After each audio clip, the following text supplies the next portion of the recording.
Dans la tête d'un coureur live, Candice Fertin-Bacon et Benjamin Paulin.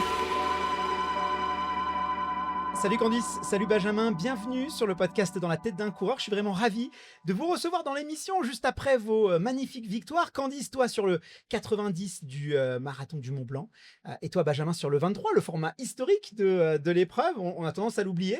On va évidemment revenir sur vos courses, sur vos performances, sur votre préparation aussi, et puis ce qui vous a permis de vous imposer ce week-end en champion. Mais d'abord, comment est-ce que ça va vraiment tous les deux? Est-ce que les gens vont commencer un petit peu à protester ou l'euphorie de la victoire masque encore un peu la douleur?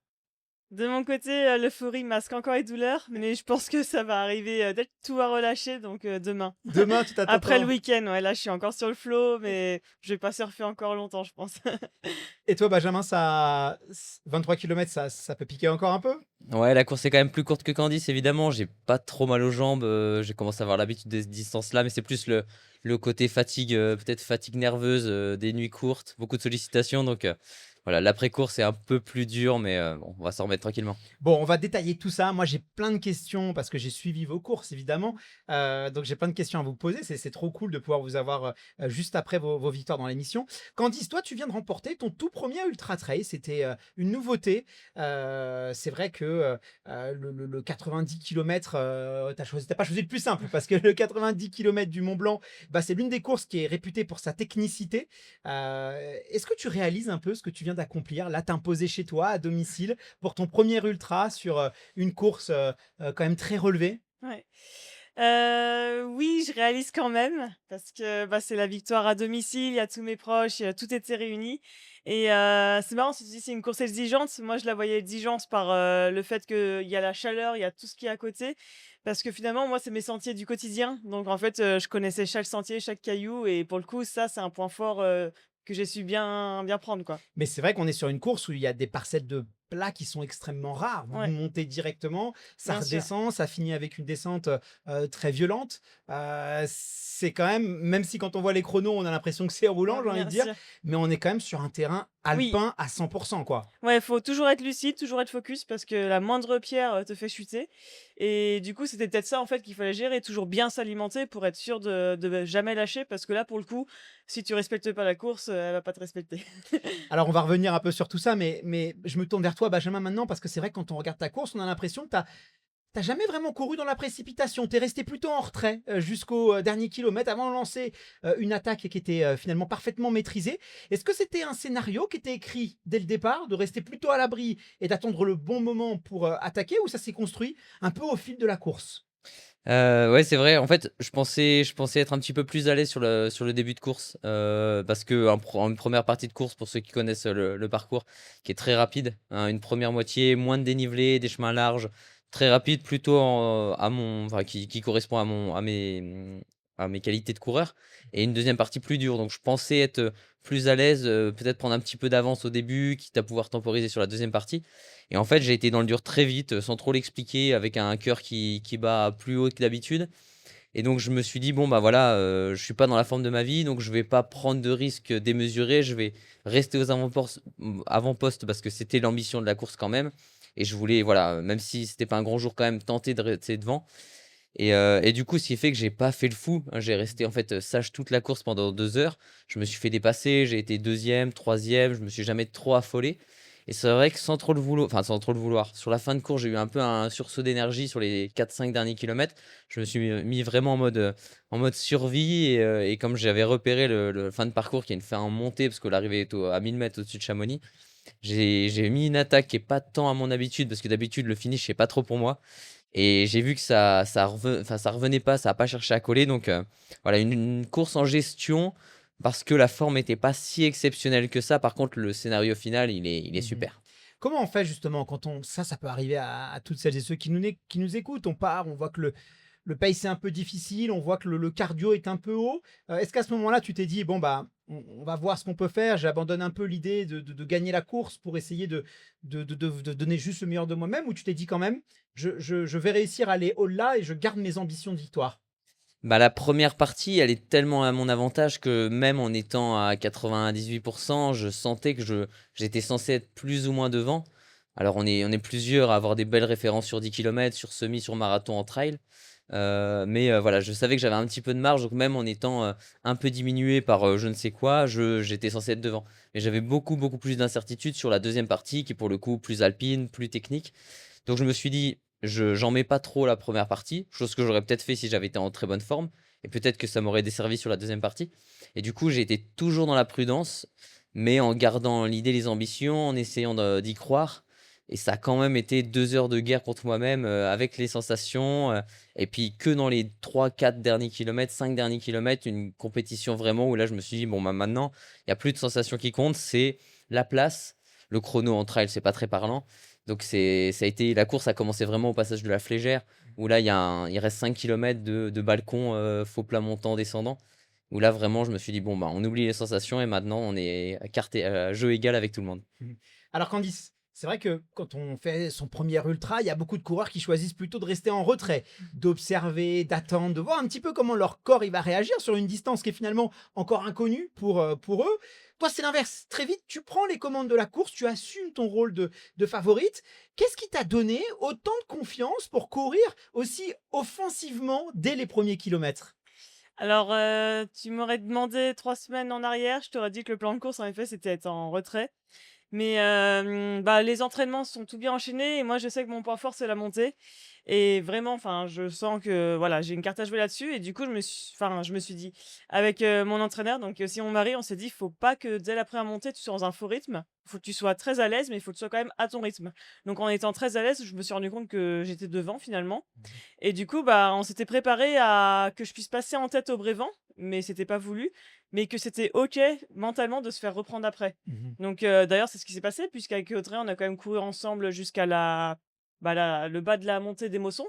Donc elle m'a même repris du temps sur, la partie village, mais c'était d'accord, j'étais OK et je me suis dit: «Bon, bah, voilà, je suis à ma place». On temporise. Exactement, on temporise et en fait, ce qui fait finalement qu'à la fin, à partir d'émotions, j'ai pris les commandes, c'est que j'avais une stratégie de course avec des temps de passage qui étaient clairs dans ma tête et en fait, quand je voyais que j'étais sur ces temps-là, un petit peu en avance, mais avec des très bonnes sensations, je me suis dit: «Bah non, en fait, tu suis ton plan et ton classement, il sera là où il est» et puis après, c'est vrai que moi, je préfère chasser qu'être chassé. Mhm. Donc en fait, j'avais toujours cette prudence jusqu'au Montanvert de me dire: «Il faut que tu gardes encore au moins 20 Mhm.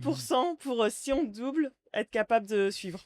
Alors c'est vrai qu'on s'était vu à la Maxi Ouais. Race et je t'avais trouvé très confiante. Voilà, Mmh. t'assumais quand même Mmh. ton statut de favori. Clairement, tu venais pour gagner et ça, c'est cool parce que voilà, c'est sympa de voir aussi les athlètes avec de l'ambition à assumer. Mais ce que je comprends, c'est que du coup, tu avais un pace de course et tu l'as plutôt respecté. T'as pas gardé un peu d'agilité parce que c'est vrai qu'on a reçu Louison Oui, et lui, et voilà, il disait il avait son pace, mais il a gardé un petit peu de latitude. Ben, c'est ouais, pareil. ouais, Il a vu que ça partait quand même très fort devant et il s'est ouais, dit je suis obligé quand même de rester au contact parce ouais. que je veux pas être dans les bouchons. C'est que les parcours, des fois, on peut être bloqué derrière Mmh, deux, trois coureurs. Et vu le niveau de la course, voilà, ça va être compliqué de revenir en cas de trou. mmh. Toi, comment tu as géré un peu ta stratégie des temps de passage?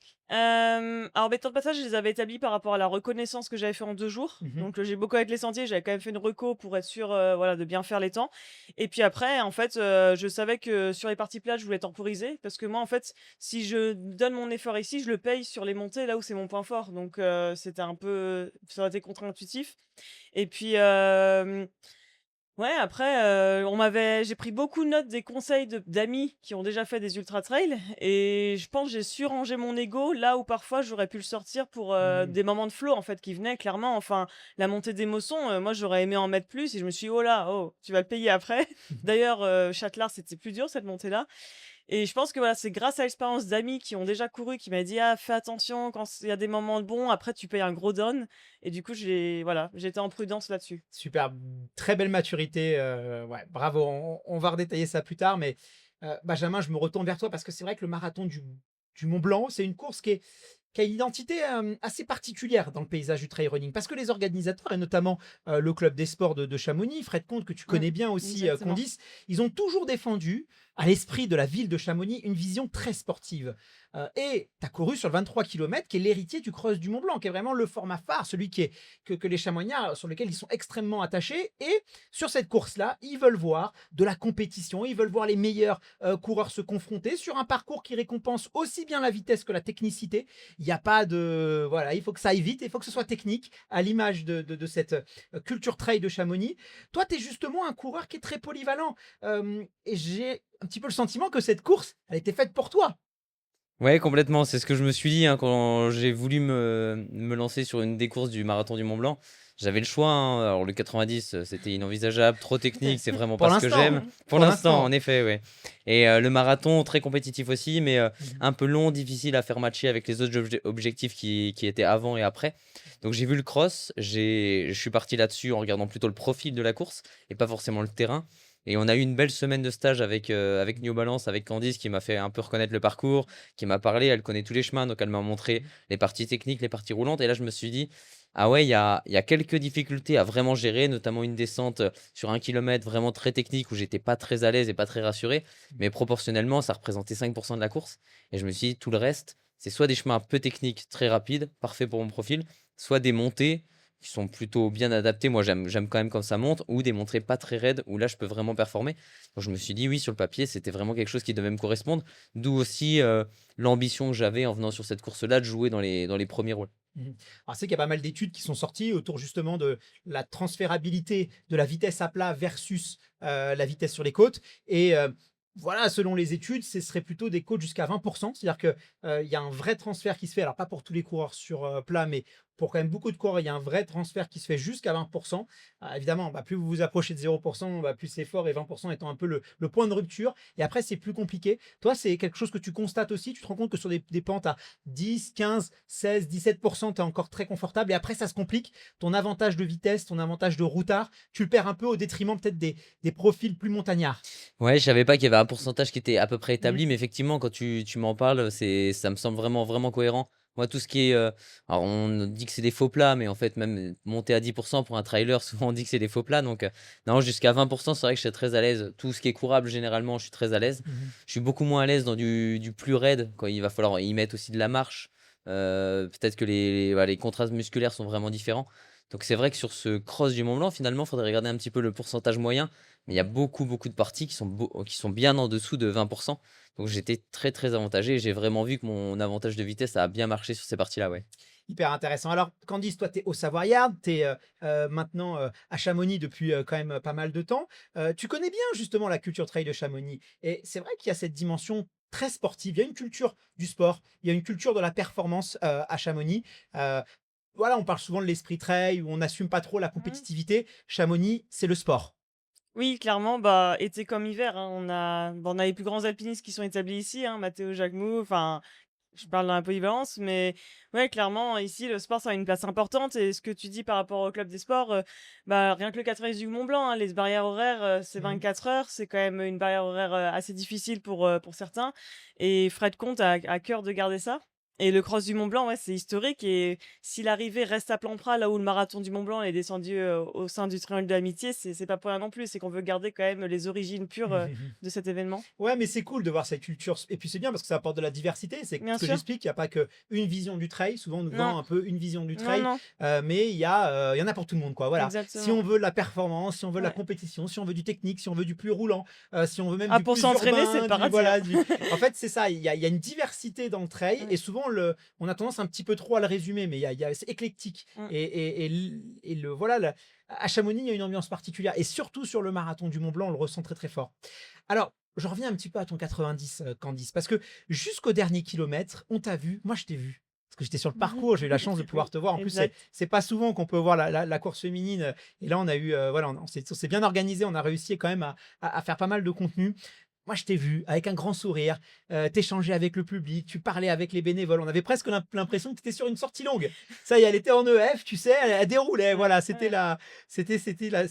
la sortie longue du week-end. Ce plaisir de courir, c'est parce que tu étais chez toi, c'est parce que vraiment j'ai l'impression, voilà, tu étais dans le moment présent et surtout avec un sourire jusqu'aux Mmh, oreilles, du ouais. début à la fin. C'est dingue. Bah, clairement, pour moi, faire mon premier ultra sur le 90 Mont Blanc, c'est aussi une signification, hein. J'avais vraiment envie de le faire, pour ma première fois ici et on va dire que ça fait des mois que, bah, mon papa, il avait pris son jour de congé le 26 juin. Enfin, Trop bien. en fait, tout était fait pour et je savais que je voulais rendre cette journée belle, même si ça se passait mal et en fait, bah, je me suis dit, déjà de les voir, tu souris parce que, bah, Mmh. je suis contente de les voir, mais en souriant, forcément, les jambes, bah, ça aide aussi de se mettre dans un mood positif Mmh. et non, je pense simplement aussi que, vu ma préparation, en fait, j'avais un gros gâteau et je voulais te faire cette journée la cerise sur le gâteau. Mmh. J'avais l'ambition d'un podium, je vais pas le cacher. Après, de là à la victoire, je me disais: «Bah, il y a le projet réaliste et le rêve» et en fait, quand j'ai senti dès le matin que j'avais ça au fond et j'avais les jambes aussi, je me sentais bien. J'avais fait un très bon tapering. Je me suis dit: «OK, on va oser y croire, mais d'abord, on va relier chaque point de ravito step by step et Mmh. on verra à la fin ce que ça donne». Mais gros mental, parce que je reviens encore à Annecy quand on s'est croisés Ouais, pour la Maxi Race, où je t'ai trouvé quand même très ouais, confiante. Sur la course, voilà, tu semblais aussi, alors il y a le stress, il en faut, mais oui, avec une maîtrise assez ouais, parfaite. Ce sourire, quand il fallait prendre les décisions, aller aux avant-postes, tu y allais, ouais, t'es pas resté que caché. La victoire, voilà, elle est ouais, ouais, incontestable. T'as pas profité des faiblesses des autres, t'as donné ta personne. ouais. Le mental, c'est vraiment ta force aujourd'hui. Je c'est vrai que je le travaille, par moi-même, en fait. Je me fais de la visualisation, donc je me fais aussi les schémas qui peuvent mal se passer, mais j'ose aussi me Mmh. visualiser, bah, en train de réussir et c'est peut-être ça qui change au fur et à mesure que je cours, d'année en année. La blessure m'a appris aussi à relativiser le sport, c'est-à-dire que je cours d'abord pour moi et après il y a la suite et oui, le que tu parles du chrono, en fait, en haut du plan de l'aiguille, mon dernier ravitailleur, il me dit: «Là, Candice, tu peux aller chercher le moins de 12 heures». Bah, j'y suis allée, en fait, parce que je me suis dit: «Bah, allez, on pousse encore les Mmh. curseurs» et là, c'était l'esprit de compétition qui revenait et Mmh. finalement, je cours aussi pour ça et la confiance, après, je l'ai acquise en mettant en place l'entraînement, en mettant en place la stratégie de course, en m'alimentant vraiment comme il le fallait. C'est-à-dire que à la fin, j'avais des soucis digestifs, mais j'étais en mode: «Non, mais allez, continue de t'alimenter, sinon tu vas avoir une hypo, ça Mmh. sera pire». Enfin, voilà, mais après voilà, il y aura d'autres ultras. Je sais qu'il faut accepter qu'il y aura des bas aussi, mais actuellement, ouais, vraiment, là, je vais quand même savourer et surfer sur la vague, avant de repartir au charbon. Encore une fois, tu as géré ça avec beaucoup de maturité. Donc on verra après un peu dans ta préparation ce que tu as mis en place Ouais, avec ton mari du coup, parce que 2026, je crois exactement. que tu t'es marié. C'est une belle année pour 2025, toi, oui. 2025, Ouais, mais on est sur la même place. tu dans une Ouais, belle lignée quoi. ouais, non, non, tous alignés. Alors, vous faites tous les 2 partie de la team New Balance, qui est d'ailleurs partenaire titre du, marathon du Mont Blanc. New Balance, voilà, qui se cache pas aussi ses ambitions sur, le trail, qui veut devenir, l'un des meilleurs acteurs sur cette distance. Qu'est-ce que ça change justement, concrètement, d'évoluer dans une équipe professionnelle, comme, New Balance? D'autant plus que je crois que vous avez gardé encore une activité professionnelle. Alors vous êtes, voilà, vous avez à cœur, mais vous allez m'en parler aussi. Mais qu'est-ce que ça change concrètement, voilà, d'être dans un team, qui a des ambitions et qui met aussi en place un projet et très long-termiste sur le trail? Alors, moi, le côté long terme, je l'ai senti, bah, notamment avec la blessure, je reviens à Mmh. ça, mais c'est qu'ils m'ont autorisé à me dire: «Prends le temps de revenir». Du coup, bah, j'ai compris que c'était sur le long terme, donc on pouvait construire quelque chose tous ensemble. L'esprit d'équipe est hyper important et en fait, on se sent vraiment bien et le fait de se sentir bien, moi, j'ai pas ressenti de pression sur cet événement Mmh. et le fait d'avoir des moments de partage, de regroupement, ça voilà, là, d'avoir, pu faire, les recos aussi avec Benjamin, avec tous les autres et ben, ça marque des souvenirs aussi et on est hyper bien encadré au niveau physio, au niveau, alimentation aussi. On a un chef cuistot, enfin, Mmh. je veux dire ça c'est que du bonus, en fait et on faut s'en servir pour être encore plus performant. Tu partages le même, constat, Benjamin? Ouais, complètement. Alors moi, je suis dans la team depuis pas longtemps parce que je l'ai intégré en janvier de cette année, donc je suis tout nouveau. Je découvre un petit peu et les stages d'entraînement et un événement comme le marathon du Mont Blanc où là aussi je suis Mmh. venu pour la première fois. Et ce qui est marrant, c'est que moi, en fait, j'ai l'impression que ça change. Ça change rien par rapport à ce que je fais d'habitude en termes d'ambition. Les ambitions, je les avais déjà avant d'intégrer la team. Et c'est aussi pour ça que ça matche bien. C'est qu'en fait, avec l'esprit de la team, ça a tout de suite fonctionné parce qu'on était très alignés. Donc, tout fonctionnait bien. Après, ce qui m'apporte énormément et ce qui n'était pas forcément le plus évident à anticiper, c'était l'esprit d'équipe. C'est qu'on fait un sport qui est très individuel. Hein, mais pour autant, le côté partage de team, avec Candice, on a partagé des entraînements, on prépare pas du tout les mêmes objectifs. Mmh. Avec tous les membres de la team, on se soutient et en fait, il y a une sorte d'équipe, bon, enfin ça crée une équipe même si on court pas forcément pour les autres. Mais c'est un côté fédérateur de partager, bah, voilà un truc, qu'on vit, discuter avec des gens qui vivent la même chose que nous. c'est assez formateur et ça fait, je sais pas, ça fait du bien tout simplement. Alors, le 23 et le 90, ce sont 2 courses très différentes avec des profils voilà, qui sont parfaits. Parce que souvent, voilà, ça fera plaisir à nos auditeurs les plus geeks, parce que souvent on me dit Guillaume, tu parles pas assez de matériel. Donc, avec quel modèle de chaussures, justement, vous avez pris le départ tous les deux et quels sont un petit peu les critères qui ont guidé votre choix? On commence par toi, Benjamin. Alors moi, c'est la Super Comp Trail, donc la deuxième génération, et c'est une chaussure, toi qui connais bien la route, c'est une chaussure à plaque carbone. Mhm. Donc tu vois, des technologies qui ont été sur la route, qui commencent à venir sur le trail. Et moi, ce que je recherche beaucoup sur les chaussures, surtout sur des distances qui sont quand même courtes, avec un profil roulant, c'est des mousses dynamiques, c'est de la stabilité quand même, parce que faisant beaucoup de routes aussi, je suis pas peut-être, j'ai pas le pied aussi stable que Candice qui a l'habitude de jouer dans les cailloux. Mhm. Donc c'est vraiment ça que je vais rechercher, un accroche, dynamisme et Et puis tu poids. arrives à avoir la stabilité parce que c'est vrai que, alors pas forcément les modèles New Balance, mais ce qu'on reprochait un peu au carbone du trail, c'était ce côté manque de stabilité, justement. Je crois que ça a été corrigé depuis. Ouais, ça a été corrigé. Après, ça reste, c'est pas les plus grandes qualités qui vont sortir des chaussures de carbone. T'as raison, c'était le cas sur les premières générations, c'est encore un petit peu le cas. Typiquement, un pur routard qui va prendre des chaussures carbone sur trail, ça sera tout aussi instable et c'est presque dangereux de commencer par ce genre de chaussures. Moi, j'ai quand même fait beaucoup de trail par le passé, même si j'ai gardé beaucoup de routes. Donc, j'ai quand même une proprioception qui semble assez adaptée. Après, c'est évident qu'une chaussure typée carbone sur du 100% technique, type un 90 du Mont Blanc, sans doute que je serais pas parti avec ces chaussures, ou alors je serais pas parti du tout. Tu serais pas Je serais revenu. pas revenu, ouais, c'est clair. Tu seras encore là-bas, là. Exactement. Et tu sens une différence, justement, cet apport de la plaque carbone sur cette chaussure New Balance? Bah, c'est plus c'est souvent la question, c'est est-ce que c'est la plaque carbone, est-ce que c'est la mousse? Mhm. Généralement, Oui, quand c'est je le dis bon plaque combo, carbone, mais ouais, ouais. c'est Je sur cette, précise, ouais, bien cette sûr. nouvelle technologie de mousse, de chaussure. Moi, je sens la différence, ouais. En termes de rebond, mais c'est beaucoup, beaucoup plus marqué, évidemment, sur les parties roulantes, sur les chemins carrossables, sur des sentiers où tu peux vraiment courir, où tu peux élever l'allure. Après, sur des montées à plus de 20%, du coup, où je suis du coup plus très adapté. Non, la différence n'est pas si énorme que ça. D'accord. Et toi, alors, pas de plaque carbone, j'imagine, sur le 90. Là, on vient chercher plutôt une chaussure avec de la stabilité, avec du confort. Ouais, c'est surtout le confort, Ouais. mon critère numéro un. Donc j'ai choisi la Hero V9. Mhm. Et ouais, non, vraiment, moi là, ouais, même le poids de la chaussure et tout, là, c'était pur confort et une accroche quand même. Et elle a une semelle Vibram parce que là, dans la caillasse, en descente, faut quand même que s'il y a une petite pluie fine, on puisse être serein sur les appuis. Et tu changes de chaussure? Est-ce que tu remets une neuve à mi-course? Est-ce que pour les descentes, tu vas choisir une chaussure un peu plus, avec un peu plus de mousse? Comment tu Alors là, gères j'ai ça? pas changé de chaussures sur le 90 km. Je pense que si je vais sur de l'ultra trail, je serai amenée à changer de chaussures à mi-parcours parce qu'au bout de 90 km, je sentais que là, les pieds, même au niveau, je me suis beaucoup arrosée. Donc au final, à la fin, ça Ouais. finit par être trempé et c'est agréable de changer. Ouais, Mhm. Là, si tu vas pas changer, c'est juste pour gagner du temps sur les ravitaux, c'est ouais, ça? clairement. Ouais, je Mhm. voulais être efficace. Mhm. Ouais, donc c'est vrai que les ravitaux de trail, maintenant, ça devient un peu comme les ravitaux de triathlon format M, quoi. Ouais. Il faut aller C'est vite. sûr. Avant, on Formule 1. prenait plus le temps. Ouais. Maintenant, c'est vrai que ça a changé. Il y a pas mal d'évolutions. On en reparlera d'ailleurs dans le débrief. On vous prépare un petit débriefing. Voilà. Et on va parler un petit peu de cette évolution du trail depuis 5 ans. Et puis là, c'est surtout encore cette année. On a vu on a passé encore des levels. Alors, une victoire, ça donne souvent l'impression que tout s'est joué en quelques heures sur la course. Mais en réalité, on sait que c'est souvent le résultat de certaines décisions prises bien avant le départ, pendant la préparation, les choix, les stratégies, les séances d'entraînement qu'on va faire, les intuitions, les convictions qu'on a aussi sur l'entraînement. Et j'aimerais justement qu'on creuse un peu cette partie-là. Benjamin, quand on regarde ton parcours, on a l'impression que tu as toujours un peu refusé de rentrer dans une case parce que il y a la route, il y a le trail, il y a le marathon, il y a le 100 km. Tu n'as jamais vraiment choisi une distance. C'est aussi un peu à l'image de l'époque. On parle de plus en plus de coureurs hybrides, justement, qui refusent les carcans. Pourquoi chez toi, cette polyvalence, elle est devenue, j'ai l'impression, une vraie force, en fait? Ouais, moi ça m'a toujours aidé. Puis maintenant je le cultive un petit peu cette polyvalence parce que j'ai vu ce que ça pouvait m'apporter. Et par contre, quand j'y suis venu, je n'ai pas eu l'approche en me disant ça va être optimal pour la performance. Je me suis vraiment laissé guider par ce que j'avais envie de faire.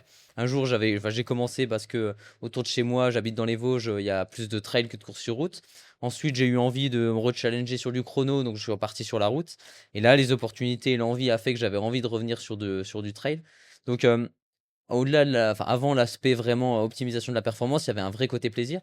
Et après, si je me rends compte, je prends un peu de recul sur la pratique, je vois bien que les disciplines servent autant que les distances courtes aident sur les distances longues et inversement, mais également que le trail va aider sur la route et du coup la route va aider sur le trail. Donc moi, cette polyvalence, elle me sert vraiment et à pas avoir de lassitude mentale et en termes de performance, pour moi, il y a des vrais avantages ouais, à être sur tous les terrains. Alors Candice, toi, t'es arrivée plutôt sur le tard finalement sur le trail. T'as commencé quand vraiment à t'entraîner sérieusement C'est ma victoire au Cross du Mont Blanc en Mhm. 2021. Ouais, donc Voilà, qui m'a donné envie là de pousser les curseurs. Mais après, depuis petite, je fais beaucoup de ouais, tu venais, rando, voilà, tu de venais, vélo en itinérance. tu Enfin, venais plutôt de quel monde? T'avais déjà eu des licences de quoi?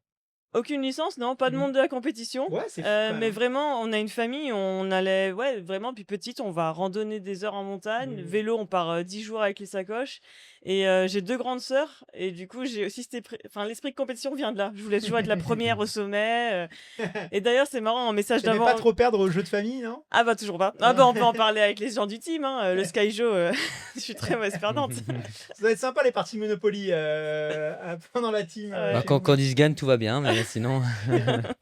Alors, du coup, 2021, c'est quand même hyper récent hein, finalement, d'être dans le grand bain depuis très très peu de temps. Comment tu as appréhendé un petit peu l'entraînement trail? Est-ce que tu as fait des erreurs peut-être? Est-ce qu'au fil de temps, au fil des saisons, tu as appris peut-être à mieux te connaître, à Ouais. savoir un peu ce dont ton corps avait besoin? Ouais. Parce que c'est vrai qu'on parle toujours de ce qui fonctionne bien, mais des fois aussi, Ouais. avec les erreurs, on apprend à mieux se connaître. Ouais. Bah clairement, oui, oui, j'ai appris à me connaître au fur et à mesure et en grandissant. Enfin, la maturité que je prends, c'est par l'expérience.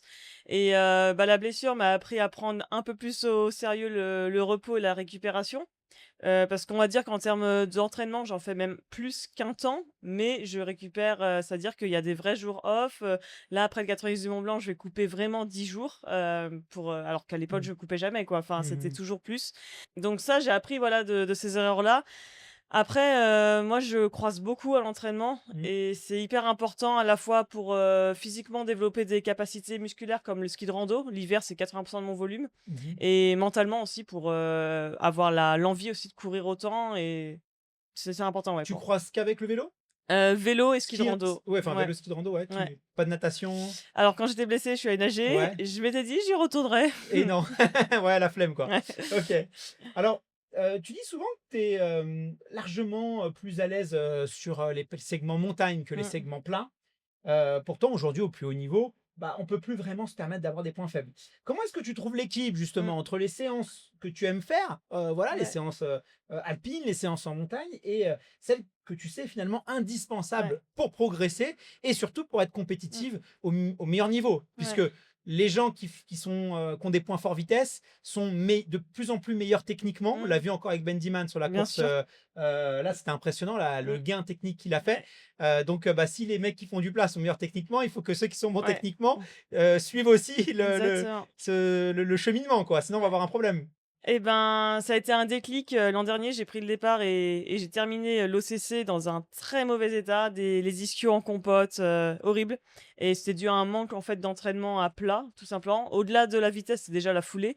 Donc en fait, cet hiver, on a dit: «On travaille la montée avec le ski et le reste, on fait du travail à plat» et d'avoir ce pourquoi et surtout cette sensation à ne pas revivre un jour, enfin, c'était horrible, Mhm. l'OCC, j'ai eu des douleurs, je voulais pas revivre ça. Ça a été un vrai déclic de me dire: «Bah, là, faut faire quelque chose, quoi, faut» et du coup, on avait mis en place dans le cycle de prépa pour 90 km le Ventoux, ma UTMB, où en fait, oui, ça monte, il y a 2000, Ouais, mais ça court ouais. tout le temps Ça court, et hein, ça Ventoux. court vraiment même en descente et du coup, Ouais, c'est vénère. musculairement, il fallait que mon corps soit prêt et j'avais à cœur, voilà, que je sois prête et du coup, quand on sait pourquoi c'est et aussi quand on veut pas souffrir, bah, du coup, on y va step by step et on le prépare. Alors, c'est vrai que je me tourne vers toi, Benjamin, parce que vous avez des profils hyper Ouais intéressants tous les et deux, différent. vraiment, voilà, différents et hyper intéressants. Mais l'impression que j'ai, moi, quand je regarde un petit peu ce que tu fais, j'ai regardé pas mal ton Strava. C'est vrai que la cohérence, c'est important pour toi, que ce soit dans ton entraînement, dans ton travail, dans ton entourage, dans ton équipe. Tu es quelqu'un qui accorde quand même beaucoup de place à comprendre les choses. Tu as presque un rapport un petit peu d'ingénieur avec l'entraînement. Il y a des athlètes, c'est comme ça. Moi, j'en ai connu, des très bons d'ailleurs. On leur donne leur séance, ils arrivent mais 10 minutes avant la séance, ils veulent pas savoir. L'entraîneur, il leur dit tu fais ça. Ils posent pas de questions, ils exécutent beaucoup à l'INSEP d'ailleurs. Ils ont OK. cette culture-là dans l'athlé. Voilà, ils veulent pas, voilà, ils y vont. Toi, c'est vrai que tu as ce besoin, j'ai l'impression en tout cas, mais tu me corriges si je me trompe, de comprendre et surtout d'avoir un cheminement qui soit cohérent. Euh, est-ce que euh, est-ce que c'est comme ça que tu le perçois toi aussi? Ouais, c'est ça. En fait, moi, depuis que j'ai commencé, j'ai jamais vraiment eu de coach. En fait, alors aujourd'hui, alors point commun avec Candice, c'est que c'est Mmh. mon conjoint, enfin ma conjointe, qui me coach. Mhm. Donc, Ah, c'est assez rare ça d'ailleurs que ce soit de la conjointe qui oui, coach. c'est vrai. Ouais. Et mais par le passé, j'ai beaucoup été solo. Mhm. Et aujourd'hui, même avec ma conjointe, c'est un peu un échange au quotidien plutôt que vraiment un rapport de athlète-coach. Mhm. Et en fait, j'ai aimé ce côté un peu travail, de trouver ce qui marche, d'essayer des choses, de voir comment répond mon corps à tel ou tel entraînement. Et puis c'est pour ça aussi que mon entraînement est très très adapté à mon profil. Et quand on me demande un peu comment s'entraîner, moi j'ai du mal à répondre parce que moi je suis devenu expert de mon propre corps et de mon propre fonctionnement. Mais ça, on est tous différents. Et du coup, voilà, j'ai mis 10 ans à me former, à comprendre comment ça fonctionnait. Et du coup, la cohérence, moi je l'emmène par les choix de courses. Sur une planification de saison, je vais choisir des courses qui peuvent sembler différentes, mais j'ai toujours à cœur d'y voir un fil rouge, une cohérence entre un enchaînement de chaque objectif. Mhm. Mais c'est vrai, quand on ouvre ton Strava, on peut vite se dire, bah, Benjamin, c'est quelqu'un qui s'entraîne énormément, il accumule les bornes avec des volumes assez monstrueux, il faut le dire, hein. Je crois que tu n'es pas loin des 240 km semaine, donc tu es Oui, oui, gourmand. oui. Voilà, on peut le dire. Effectivement, Tu as une effectivement. certaine gourmandise pour avaler des chronos, mais c'est vrai que quand on se plonge un peu mieux et qu'on essaye un peu de décrypter, parce que voilà, moi j'aime bien un petit peu ces profils où moi j'aime bien comprendre la logique, tu vois, c'est-à-dire se dire, c'est comme avec Kylian Jornet, c'est comme il y a toujours une, enfin, normalement, si les gens ils performent, ce qui est ton cas, il y a toujours une logique et une cohérence, et justement, c'est sympa de creuser pour essayer de se mettre à la place de qu'est-ce qu'il a voulu faire, qu'est-ce qu'il cherche à faire. Et c'est vrai, quand on décortique un petit peu plus ton Strava, on voit qu'il y a quand même que c'est très progressif. On voit que des fois ça baisse, ça remonte. J'imagine que des fois, ça, c'est souvent les ressentis, les feedbacks de ton corps. Et donc, tu sais aussi lever assez le pied, reprendre. On voit quand même que, moi, c'est l'impression que j'ai, c'est qu'il y a quand même quelque chose qui est certaines règles de base qui sont quand même très bien respectées. Parce que c'est vrai, c'est presque l'image inverse que les gens peuvent avoir de toi quand on regarde un peu ton Strava et qu'on tombe dessus brutalement. On se dit, mais il fait n'importe quoi, quoi. Ouais, bah, du coup, ça fait plaisir de voir que toi, tu regardes un peu plus en détail. C'est sûr que Strava, c'est très bien. Moi, j'y mets tous mes entraînements. Alors, du coup, ceux qui me suivent, ils ont beaucoup de notifications parce que je m'entraîne 2 fois par jour, tous les jours. Mais donc, sur le papier, ça fait beaucoup de volume si on survole un petit peu mon entraînement. Mais quand on va dans le détail, effectivement, soit des séances, des choix des séances, de l'agencement, de comment ça fonctionne, globalement, c'est un entraînement qui, à mon sens, est cohérent, hein. Moi, c'est comme ça que je l'ai construit. Et aussi, le volume d'entraînement, la quantité, tu parlais de 240 km, ça se fait évidemment pas du jour au lendemain. Moi, j'ai peut-être un historique sur Strava peut-être depuis 2017 et on voit un peu toute l'évolution. J'ai fait beaucoup de vélo dans les années antérieures où j'avais un volume qui était à peu près à 50-50, 50% course à pied, 50% vélo. Et au fur et à mesure des années, chaque année, je baissais de 5, 6, 7% le vélo pour rajouter plus de course à pied pour arriver aujourd'hui aux plus de 200 km par semaine. Mais voilà, ça se construit en durée, hein. Moi, là, j'ai 31 ans, ça fait plus de 10 ans, 11 ans que je me suis mis à courir vraiment sérieusement. Donc, je suis toujours d'ailleurs assez admiratif de voir des jeunes qui performent aussi tôt. Parce que moi, j'ai mis 10 ans à arriver au niveau que j'ai aujourd'hui, alors que j'ai eu l'impression de m'y investir pleinement et de ne pas avoir trop perdu de temps avec des blessures. Je touche du bois, mais j'ai pas été trop embêté par ça. Donc, j'ai l'impression que j'ai pas pu gagner, enfin, j'aurais eu du mal à gagner plus de temps et ça m'a pris 10 ans. Donc, voilà. Non, mais et puis après, c'est ce que je dis souvent, c'est que les planifications, alors après sur le trail, je connais un petit peu moins, mais c'est vrai que sur la route, souvent c'est par Olympiade, donc on a des planifications sur 4 ans. Oui. Donc il y a des saisons où on peut faire je sais pas, on prend Jimmy Gressier, il y a des saisons où il va privilégier le 1500 mètres alors qu'il va faire du 10 000, mais il veut travailler le finish. Donc en fait, on peut pas, c'est pour ça que je dis toujours, n'allez pas regarder en fait brutalement ce que fait une personne et d'essayer de copier, parce que ça s'inscrit toujours dans un process, dans une planification qui est pensée. Donc en fait, il faut savoir comprendre en fait. Et voilà, voilà, il faut vraiment pouvoir interpréter, essayer de comprendre. Donc ne répétez pas, voilà, parce que souvent des fois avec Strava, malheureusement, il y a des gens qui essayent de copier. Alors 240 km, il faut quand même pouvoir l'encaisser, il faut pouvoir aussi assimiler cet entraînement. Alors tu as 31 ans, tu as l'air de bien assimiler parce que voilà, tu n'as pas le visage trop tiré, tu fais pas trop vieux. Donc ça veut dire que le stress oxydatif est bien géré. Donc ça veut dire aussi que les séances sont assimilées, parce que c'est vrai que c'est dommage des fois se buter à l'entraînement. Mais si derrière, je sais pas, on mange pas bien, on dort pas bien, du coup, en fait, c'est comme remplir une bouteille avec un trou, quoi. Donc, on perd un peu de temps. Comment tu gères justement nutrition? J'imagine que ça va être aussi important pour toi pour pas perdre trop de poids. Voilà, parce que c'est des gros volumes quand même. Comment tu arrives à bien récupérer et assimiler? Ouais, bah t'as raison. Moi, j'ai toujours mis l'accent énormément. À partir du moment où j'ai voulu performer dans la course à pied, je me suis dit, bon, bah, il y a l'entraînement, c'est une chose. Et après, je veux maîtriser les facteurs de récupération, sommeil, nutrition, alimentation. Ça, je les mets à peu près dans le même groupe. Et ça, c'est des trucs que j'ai toujours maximisé. Le sommeil dans un premier temps. Moi, j'étais peut-être un couche-tard par le passé, mais je suis devenu quelqu'un du matin. Donc du coup, en se levant systématiquement, naturellement à 6 heures, ben, si je veux avoir mes nuits de sommeil, ça demande une certaine logistique pour pouvoir se permettre de se coucher tôt. Mhm. Donc j'ai vraiment priorisé ça et l'alimentation au quotidien, vraiment en qualité et aussi beaucoup en quantité, surtout lors des grosses préparations où T'as combien de calories? Tu gardes un petit peu? c'est toujours Avec 240 bornes, tu peux Ouais, quand même. c'est T'es au moins à difficile. 4005, Ouais, non? ouais, peut-être 4000. Après, moi, j'ai Ouais. l'impression de beaucoup manger. Après, mon entourage me dit que je mange pas tant que ça. Mhm. Mais quand je regarde les données de montre, ouais, c'est à peu près aux alentours de 4000 à peu près. Mhm. Donc, bon, je le quantifie pas. Je fais beaucoup à la sensation et à la satiété. Et par contre, j'essaye de traquer mon poids, surtout pendant les périodes de préparation, surtout pour pas que ça baisse pas. Parce que le problème, c'est qu'un poids qui baisse, ça veut dire peut-être plus de fatigue, risque de tomber malade plus facilement. Mhm. Et moi, je suis plutôt de l'école à dire qu'il vaut mieux 1 kilo ou 2 en Ah plus oui, mais ça c'est pour, évident. pour être vraiment plus en forme qu'aller chercher un gain qu'on pourrait imaginer, mais qui est en fait qui est pas du tout bénéfique pour la Mhm. performance. Oui, bah oui, bah on l'a vu ça par le passé. Il y a plein de gens qui ont fait l'erreur en athlée où voilà, ils ont eu une saison monstrueuse et puis après Mais des fractures, des blessures et du coup en fait bon c'est un peu dommage. Il y a plein de malheureusement de la France, je peux vous dire, a perdu Mm. des grands champions et des grandes championnes à cause de ça malheureusement. Donc c'est vrai qu'aujourd'hui on a une approche qui est un petit peu différente. Alors c'est vrai que Candice, toi, tu disais tout à l'heure, tu as connu une période de blessure.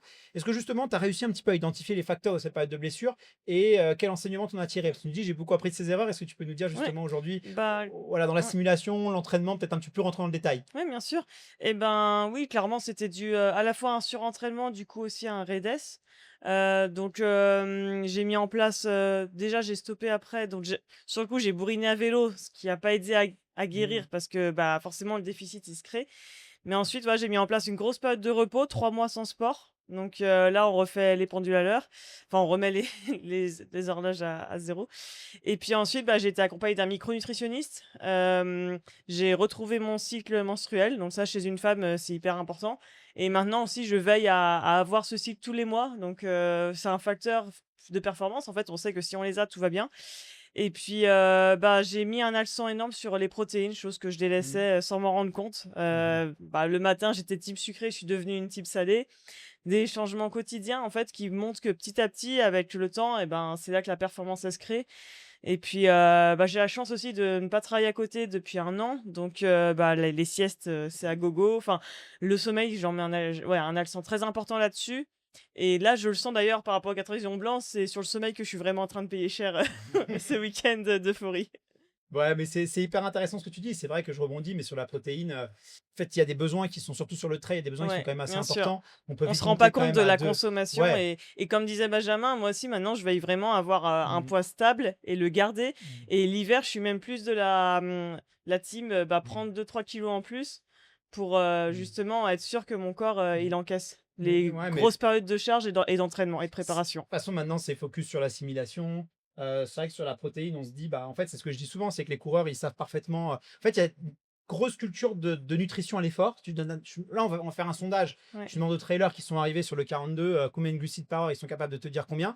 Mais tu leur demandes la quantité de protéines qu'ils doivent prendre après une sortie longue. La moitié ne impossible savent de pas te savoir, dire. bien sûr. Tu vois, et c'est là où tu te dis, mais pourquoi vous faites vous attachez autant d'intérêt à votre nutrition, à l'effort, alors qu'en fait, c'est pendant l'entraînement que les phases d'assimilation vont se faire. C'est pendant l'entraînement que vous avez besoin de reconstruire, vous avez besoin de nutriments. Donc, c'est hyper important. Et c'est vrai que la protéine, bah, la culture de la course à pied, c'était quelque chose qui était réservé à la musculation. Et du coup, on faisait pas attention. Et c'est vrai que moi, je me souviens, en prépa marathon, bah, t'as beau manger, tu te creuses, t'as les joues. Et Mmh, ça, en fait, c'est tes muscles en fait, que tu fonds parce qu'à un mmh, moment donné, bah, le corps, à un certain moment, il va préférer brûler du muscle que brûler de la bien sûr. graisse. Et si tu prends pas de protéines, il va encore plus vite avoir cette réaction-là, quoi. Donc, la protéine, et il faut vous en préoccuper, au moins en période de prépa. Ah ouais, bien En tout sûr. cas, il faut que vous vous préoccupez parce que bah, un œuf, c'est 5 grammes de protéines. Ah oui, c'est Et rien. il vous en faut plus de 100. Donc, Ah oui, vous bien sûr. imaginez, quoi. Ah non. Et en plus, il faut les répartir. Donc, ça, Ouais. c'est. Toi, tu fais un petit peu gaffe à ça aussi sur nutrition, sur tout ça, sur. Voilà, aussi tout ce qui est acide aminé, tout ce qui est ouais, vitamines. j'ai pas de supplémentation particulier. J'ai essayé, j'avais tendance à avoir une sorte de routine de manger souvent le même type de repas. Moi, je suis pas un grand cuisinier, je fais beaucoup d'assemblage et c'est très mathématique les assiettes, hein. C'est protéines, lipides, Oui, voilà. glucides Mhm. Ouais, mais c'est ce et qui marche le plus, des hein. choses assez C'est brutes. Et enfin, après, ce que je faisais aussi, c'était le timing des repas. Généralement, j'ai toujours un repas qui arrive juste après mon bien sûr. entraînement ou alors si mon entraînement se termine en début de matinée, j'ai souvent un encas glucides protéines. Donc, et c'est marrant que tu parles plutôt de la partie musculation parce que Mmh. moi, j'ai beaucoup regardé des vidéos sur YouTube et puis fut un temps, c'était la mode un peu du fitness, où ça parlait beaucoup Mmh. protéines et je me suis dit: «Tiens, on en parle moins dans la course à pied, il y a peut-être des choses à aller chercher», même si on est loin d'être des bodybuilders, en termes de masse musculaire. Mais ce qui marche pour un sport, souvent est réplicable sur d'autres sports à adapter. Mmh. Donc moi, ce côté importance des protéines, je l'ai vite intégré dans ma logique de nutrition, ouais. Bah, de toute façon, voilà, vous pouvez pas bien assimiler l'entraînement si vous avez pas assez de protéines. Ouais. Donc ça, malheureusement, il y en a plein qui ont fait l'erreur. Et des fois, on se dit: «Ah mais je progresse plus, je stagne». Mmh. En fait, Faut aller creuser. Ouais, commence bien par sûr. déjà, est-ce que tu te donnes les Ouais, moyens à ton corps ouais, de bien pouvoir, sûr. assimiler l'entraînement que tu t'envoies? Et plus tu progresses, plus ça devient Ouais. stratégique, quoi, c'est ça. Et autre chose à peut-être à mentionner, c'est aussi la récupération. Finalement, ça reste très simple, c'est dormir, manger Mmh. et d'abord privilégier ça avant de tous les petits gadgets qui existent, en fait, qui restent, à mon sens, très secondaires par rapport à ça. Ça, c'est clair. Alors, Benjamin, il y a quelque chose aussi qui m'a interpellé chez toi. On parlait du mental tout à l'heure avec Candy. C'est vrai que quand on regarde ton parcours, on voit un athlète, on l'a dit, hein, extrêmement méthodique. Mais tu es quelqu'un aussi qui analyse beaucoup, qui cherche à comprendre. Dans tes courses, on voit que tu as quand même souvent une stratégie, un plan et tu essayes d'y rester fidèle. Mais il y a quand même des fois où tu as un petit peu dérogé à ces règles-là. Où voilà, on peut citer par exemple l'éco-trail, la Saint-Élion aussi. Voilà, on sait des courses qui coûtaient cher et c'était peut-être un petit peu aussi le problème parce que peut-être qu'il y a aussi sur le moment présent, on se projette peut-être un petit peu plus sur la victoire et quand on pense un peu trop à la victoire pour sa course, je suis premier, est-ce que ça va tenir? Est-ce que je vais arriver à être premier? Mais en fait, on n'est plus dans le présent, on est dans le futur. On est Mmh. dans Ah le, oui, oui. tu vois, on n'est plus là en fait, on n'est plus à écouter de sensations, on se dit, on se projette dans, je vais passer l'arrivée en premier ou pas. Est-ce que ça, tu as ressenti finalement que ça peut être un piège pour toi parce que justement, ça te sort un peu de ton plan et tes sensations à l'instant T? Ouais, c'est sûr, si on fait la comparaison à la course de ce week-end qui s'est très bien passée, où j'étais, du coup, j'avais pas de bonnes sensations au départ, ce qui a fait un peu revoir à la baisse mon ambition, sur le tempo, où j'ai été beaucoup plus prudent et du coup, j'ai beaucoup plus facilement respecté le plan de course, qui était en fait celui que j'ai fait, pour le cross du Mont Blanc. De pas être devant. Alors peut-être que si j'avais été très en forme avec des bonnes sensations, j'aurais peut-être dérogé à ce plan, parti un peu rapidement et le scénario aurait peut-être été différent. Sur la Saint-Élion, par exemple, pour citer une des courses où pour le coup ça s'est vraiment pas bien passé, et j'avais un plan de course qui était établi, de pas faire le fou, de pas me découvrir, de pas mettre devant. Mmh. Et là j'ai vraiment dérogé, je me suis senti, parce que j'étais très en forme et j'avais des bonnes sensations. Mmh. Donc là, mais pour autant, d'habitude, je suis censé être un peu maîtrisé. C'est le cas sur les marathons. Tu connais, 20 premiers kilomètres d'un marathon, on est très en forme et c'est «facile» entre guillemets. Et c'est vrai qu'il y a que la course de la Saint-Élion où, je sais pas ce qui se passe dans mon cerveau. Tu l'as parlé, le côté, se projeter sur l'arrivée, ambitionner des choses, se mettre peut-être une pression du résultat. Ce qui fait que les beaux plans initiaux, ils volent complètement en éclats Mmh. à partir du moment où on sent que, on est dans l'euphorie. Et comme l'a dit Candice, où elle voulait pas rentrer dans cette zone de flow, moi j'y rentre peut-être trop tôt quand je suis très en forme et je m'emballe, et des fois, ben, sur des courses longues, on le paye cash, hein. C'est pas comme sur une course où on peut serrer les dents. Et là, sur une Saint-Élion, si on prend l'exemple de l'année dernière, j'ai complètement explosé au 50e alors que j'étais en tête. Mais le scénario de course, c'était de pas du tout être en tête et d'être en Mmh. gestion jusqu'aux 50 kilomètres. Parce que la suite, c'est très roulant, très rapide, juste Mmh. parfait pour moi. Et en fait, j'ai explosé au moment où j'étais censé commencer ma course. Donc, c'est difficile. Après, je fais un peu de prépa mentale justement avec ma conjointe qui est formée Mmh. là-dessus, où on essaye d'échanger, de se détacher de l'objectif, de Mmh. penser vraiment présent. C'est plus facile à dire quand la course est Non, c'est passée, clair. de faire Oui. l'explication. Mais ce qui est bien, c'est que je retourne à la Saint-Élion cette année, donc je pourrais retenter d'avoir un beau plan de course et à voir si j'arrive à le respecter. Non, mais c'est vrai que quand on est, bah, tu vois, tu le disais tout à l'heure, Candice, tu as un plan de course, tu as ce ravitaillement-là, tu as ce Mmh, passage-là, je dois faire ça à ce moment-là mmh, donné, bah, tu as ton plan de course. Et quand tu es leader, bah, des fois, en fait, tu oublies ça, tu te dis que ça va revenir derrière, est-ce que je vais rester ouais, leader? Oh, est-ce que je vais réussir à maintenir ça? En fait, du coup, tu sors de ton plan. Et c'est ça le principal, c'est que, en fait, peu importe la place où vous êtes dans la bien course, sûr. vous devez garder votre plan et Ouais, vous devez rester clairement. dans le moment présent. Mmh. Et ça, c'est vrai que c'est plus facile à dire Ah mais oui, qu'à bien faire. sûr. Je suis même pas sûre de savoir le reproduire, on verra, hein, Toi, honnêtement, hein. justement, tu t'es pas, t'es resté justement dans ton plan. En fait, Ouais, en fait, cette information-là n'est importante à la rigueur, je veux dire, au sprint final, quoi. Mais bien sinon, sûr. avant ça, Ouais, vraiment, moi, j'avais dit qu'à partir de Châtelard, c'est là où je commençais à donner mon effort en mmh, montée. Même si j'ai un peu subi cette montée, finalement, j'ai commencé à creuser l'écart aussi à partir de là. mmh. Et du coup, quand on me l'a dit, j'étais en mode: «Ah bah parfait, c'est voilà, c'est ce qu'on avait prévu», Donc par contre, c'est vraiment en haut du plan de l'aiguille que je me suis dit: «Bon là, ça y est, tu peux commencer à penser à la victoire là». Alors, forcément, on va parler un peu du futur. Alors, je sais que, encore une fois, je fais le mea culpa parce que c'est très journaleux de dire ça. Vous avez fini à peine une course et puis on veut toujours vous voir après. Donc, je m'en excuse, mais c'est aussi un petit OK, peu le jeu et c'est aussi ce que se bien dit le sûr. public. Quand on voit là, voilà, ton résultat sur le 90 du Mont Blanc, sur des formats 100 kills, forcément, on pense il y a de très belles courses de 100 km. Il y a l'Ultra 100 miles aussi. C'est quoi le plan pour la suite, justement? Ouais. Est-ce que c'est un marchepied, ce format 100 km vers quelque chose de plus long? Ou au contraire, tu penses que tu as trouvé le bon compromis entre vitesse et endurance? Comment tu vois les choses pour la suite? Alors, c'est un marchepied, mais pour plusieurs années. C'est-à-dire que j'ai envie de tester encore cette distance, 1 ou 2 ans, je pense. Enfin, d'ailleurs, en août, je m'alignerai sur la CCC, Mhm. donc format 100 kilomètres, un peu plus roulant, donc un peu plus à mon désavantage, par rapport au profil du 90, mais justement, c'est plus challengeant aussi, notamment aussi avec un plateau plus relevé, donc les ambitions, là, j'espère plutôt chasser qu'être chassée. Mais clairement, ouais, moi, je cours aussi pour un jour courir l'UTMB. Mhm.